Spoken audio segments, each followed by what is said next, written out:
C'était une stratégie pour lutter contre le Parti québécois qui commençait à ce moment-là à être connu et qui menaçait de faire l'indépendance du Québec.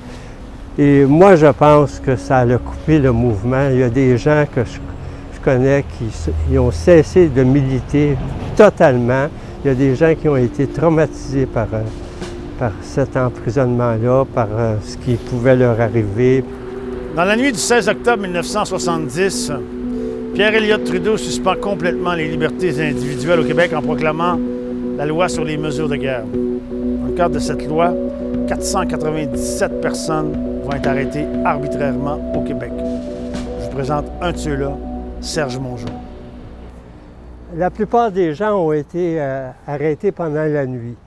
Puis surtout, c'était l'incertitude. L'incertitude, qu'est-ce qui va nous arriver?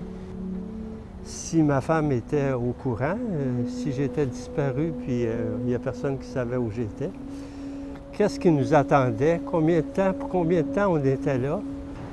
Appartenaient, eux autres, ils nous voyaient comme des terroristes épouvantables, puis ils se méfiaient de nous autres, puis ils se tenaient toujours loin, en tout cas, puis ils barraient les portes à double tour, toujours après qu'on ait passé quelque part, en tout cas.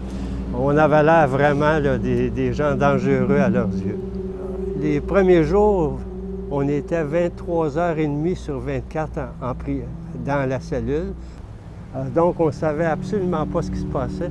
Tout ce qu'on pouvait voir de ma cellule, moi, je voyais un peu à l'extérieur, puis je voyais qu'il y avait des militaires qui étaient devant Parthenay. C'est important qu'on dénonce les actes qui vont contre la démocratie.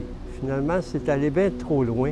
Pour moi, là, ça a été un geste de Trudeau qui a porté les fruits que Trudeau voulait qu'il porte. C'est-à-dire, on va couper le mouvement à sa base, on va l'empêcher.